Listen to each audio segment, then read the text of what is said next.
Hi, hello. This is up close.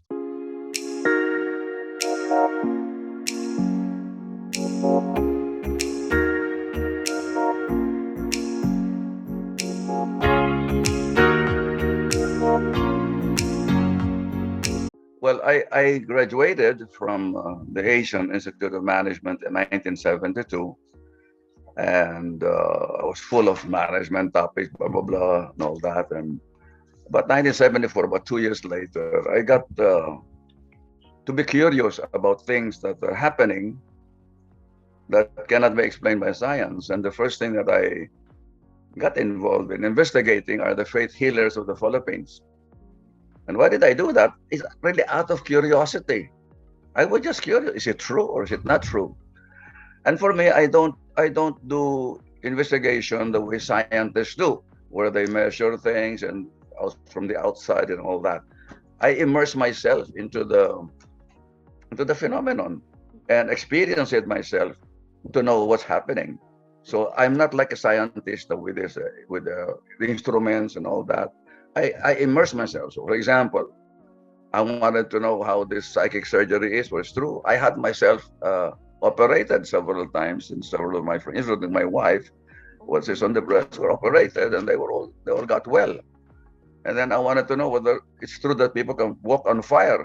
So I walk on fire and with the firewalkers of Cavite. So this is what I mean. No? I immerse myself into the phenomenon to find out what it's like. Now I know a lot of things that cannot be known by science. I know the kind of mentality or the kind of consciousness that you have to undergo in order to experience these things, because they can never experience, because they cannot undergo the same type of how do you call this, tuning in to that dimension where they can experience this. So up to now they still do not admit these things. That's how it is. That's how the world is. And I later on I found out it's not. I'm not interested in convincing people that is true. I was interested in convincing myself, which is more difficult to convince than others, no? Because I have very, very strong requirements to be convinced. You have to have some proofs that are really cannot be that is true for me. No, it may not be accepted by science, but as far as I can experience, because I know what you experience. For example, people say, "Are there ghosts?" I have seen ghosts. I have talked to ghosts. I've communicated with the dead. So I know what I'm. Even if you don't believe it, I really would not be bothered by it, no, because I'm not interested in convincing people. So this is where I am now. I'm not interested. Whether they believe it or not, fine with me.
I am with the Pope, no, here.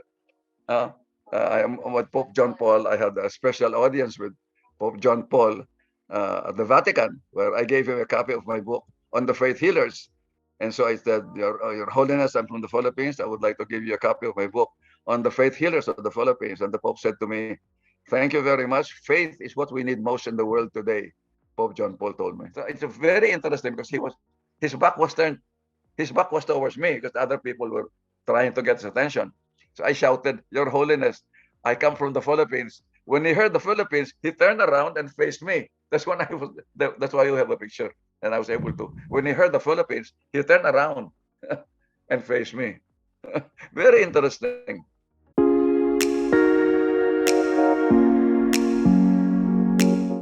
I was a speaker in a conference in was it in Milan, and the organizer is a very close friend of the Pope.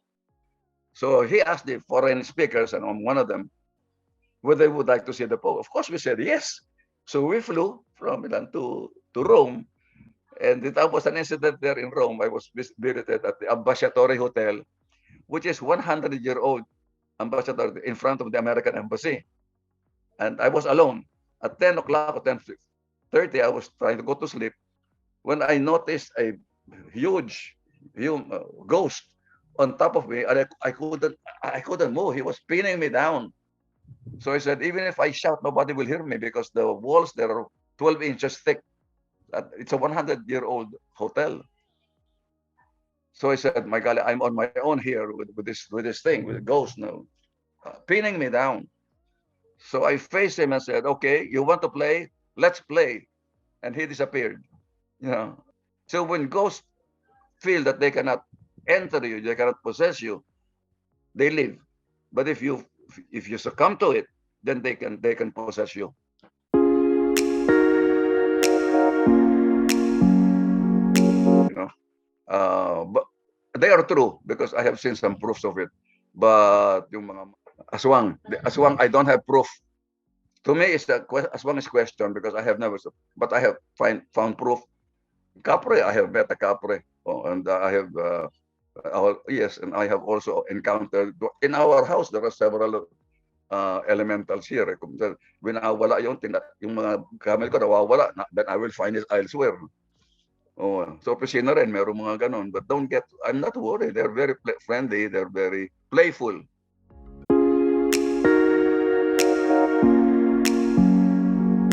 I have pictures of it, no? I have 7. I found out before, because it's something very interesting about 1970s middle. There were 2 Americans who came from Australia who conducted a seminar here on the inner peace movement, who's supposed to introduce your angels, your spirit guide, study human energy and all that, and many other things, no, about the spiritual world. And she told me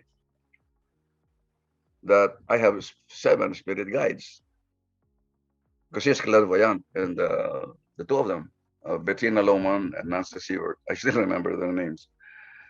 And they said one touches me on the shoulder, another at my head, another one, you know.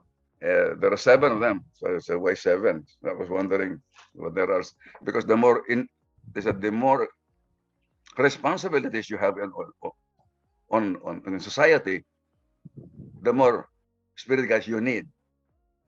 So I didn't believe that. I said, well, that's their opinion. I cannot see them, so I don't believe. Then I met somebody, a Filipino, who is, I think he's a professor of architecture in UP, who can see and talk to angels. And he told me, because I asked him, how many angels do I have or spirit guides? He said 7. Again, they never knew each other. No? The one who told me 7. Okay, so that's the second one who told me I have 7 spirit guides. Then I met Tom Johansson, who is the former head of the England's Federation of Spiritual Healers. His wife is Coral Polge, who is internationally famous. She's dead now, but she is internationally famous for being able to see and draw your spirit guides. So I asked Tom if he could ask his wife, and said yes. Give me something that's handwritten by you. I'll give it to her. And after about 2 months, I got the drawing. I have the picture. She drew the picture of my spirit guides, and seven also. So three people are telling me I have seven. I've never even seen one of the seven up to now, but they're around according to them. And three people telling me this. Why not eight? Why not 10? Why not one? Three of them are saying seven. So why the consistency? They never talk to each other. They never know each other. So well, you believe it or not, that's fine.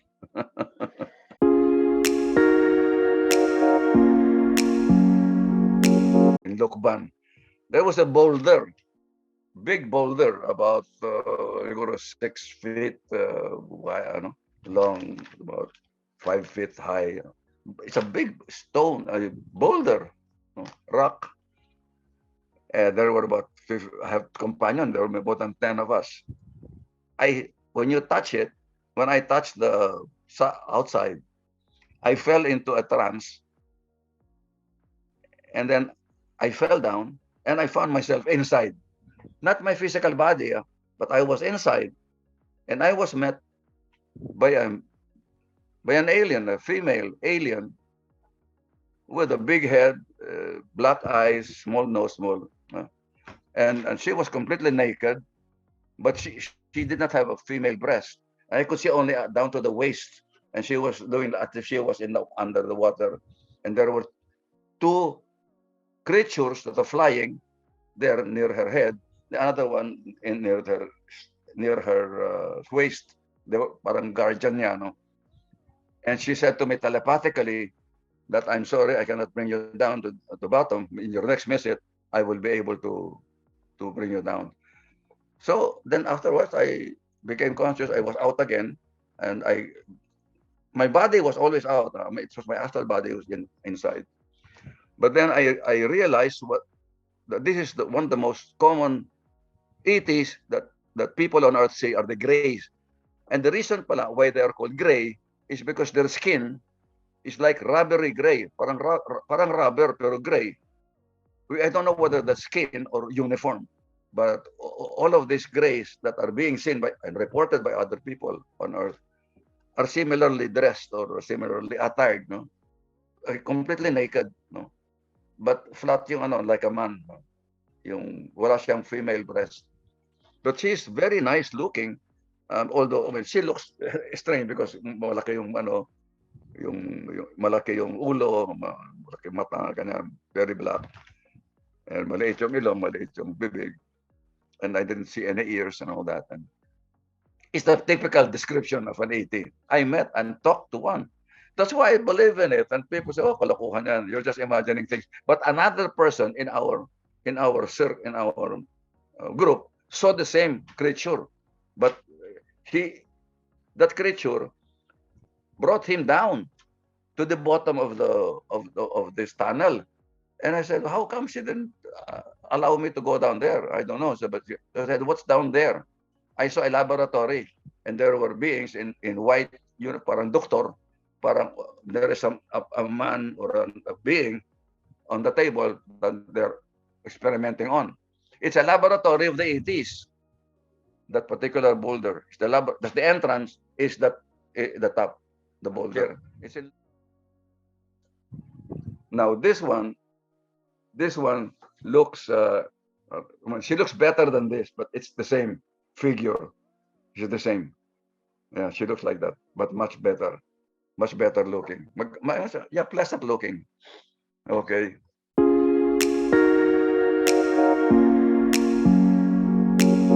Nikola Tesla said, the moment that science studies non-physical phenomena, it will make more progress in 1 decade than it has ever been for the centuries of its existence. That's Tesla, and he's correct. Science has been limiting themselves to what is physical, what can be seen, heard, and by our senses and instruments. But beyond that, there is nothing. Everything is not true. Only the physical is true. Can you imagine that? The scientists believe that in the Western world, and even here, those who are Western oriented cannot believe anything exists outside the physical. Eh, that's their own belief. That's fine.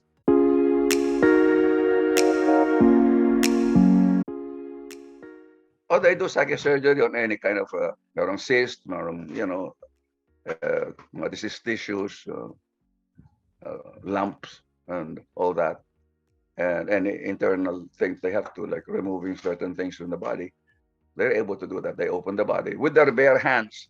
And this is another thing that makes our healers suspect, because they can open the body with their bare hands, and that's physically impossible as far as science is concerned. Now, there are only two countries I found out where psychic surgery is practiced. That is Brazil and the Philippines. No other country that I know of can do this thing. But in Brazil, the faith healers or spiritual healers there use crude knife or tweezers or scissors or even a saw. I saw that video, kinalagari. They use instruments. So, yung faith healers in Brazil are more believable as far as Western investigators are concerned because they're using instruments. Filipinos do not use instruments; they use their hands and the fingers to operate. And no, we are the only ones who can do this in the world. We're the only ones. So that's why they said it's not true. It is true. I have about at least 5 cases where I have scientific, medical, laboratory proofs that it's true. The others I cannot talk about whether it's fraudulent or not because I have not investigated.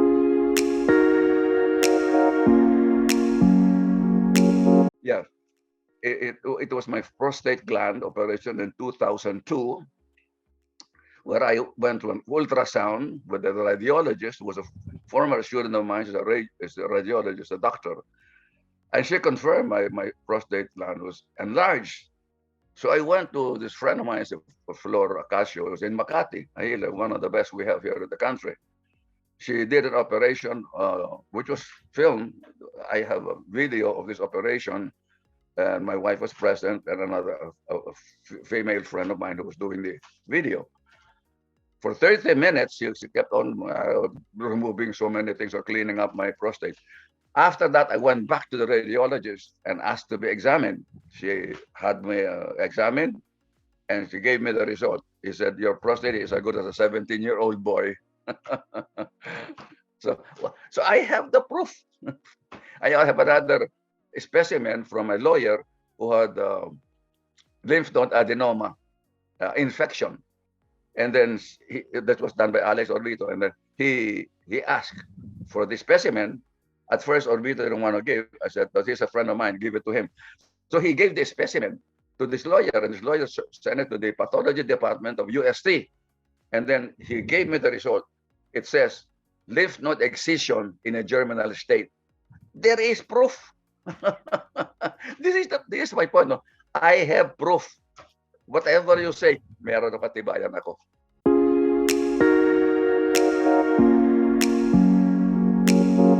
It's not a question of belief. It's a law. No, it's something that is natural. Whether you believe it or not, karma works. No, it's not a question of belief. No, but the problem is that there's a lot of misunderstanding about what karma is. No, especially in the Philippines, there's a lot of misunderstanding what it is. And see, karma is simply a consequence of what you did in the past. It's a consequence. It is not a punishment or reward. See, when you look at karma as reward and punishment, that is wrong. Karma is not reward or punishment. Karma, God does not punish or reward us. We punish or reward ourselves. So what is karma? Karma is simply the consequence of something you did. For example, if you do something, A, B will follow. That is karma. The B is the karma. Okay. Let me give you an example, very, very concrete example of the difference between this and reward and punishment. Suppose I have a stone and I let go of the stone. The stone falls to the ground. Why? Because of gravity, not because it's being punished. You get it? It's the gravity that pulls it down. In the same way, I do something. A, that has a consequence. B, that consequence is karma. See? I kill some person in another life, I might be killed myself. that is the consequence of my killing somebody. It's a consequence. So, and Edgar Casey was very emphatic about that. That karma is simply a consequence of what you did in the past that you're meeting only now. So karma is simply meeting yourself, meeting your past in the present. That is karma. So this is the correct definition or the correct understanding of karma. It's a consequence. There's nothing that you will do now that will not have a consequence. This consequence is karma. If you do something good, then the consequence is good. If something bad, the consequence is bad. That's karma. You see?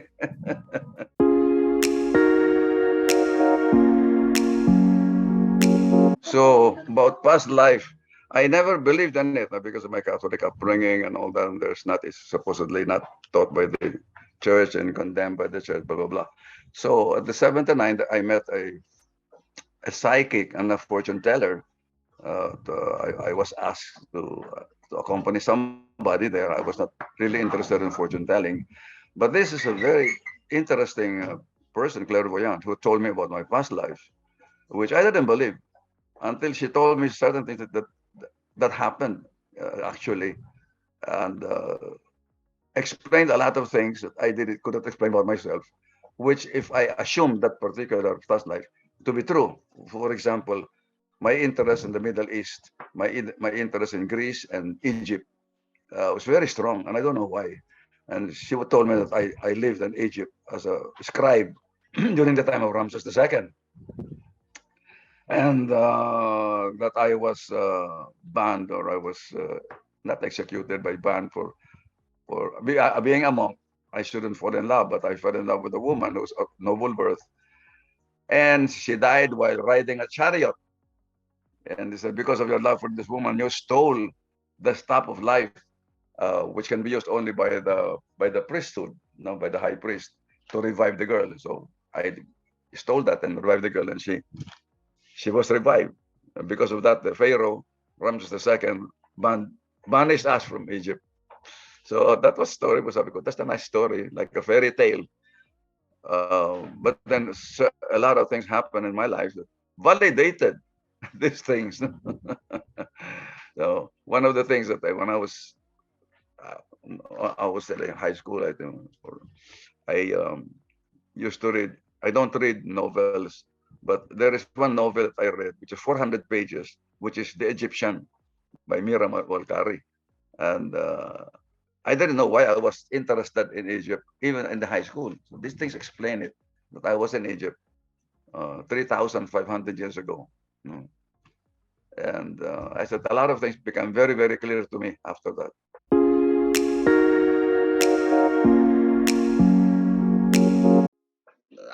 I'm okay. I have done what I think, what my life here in this lifetime. See, in the past, I kept knowledge away from the people. I was hoarding knowledge to give it only to the priesthood and to the initiates. In this lifetime, I'm spreading knowledge. I've written 22 books. I've written thousands of articles. I've gone all over the world. I've spoken to many organizations all over the world, and even here. And I have taught in 3 different schools. So I'm spreading knowledge, and I couldn't understand that, but now I do. Okay. Thank you also for this opportunity. Thank you for having me. Bye bye.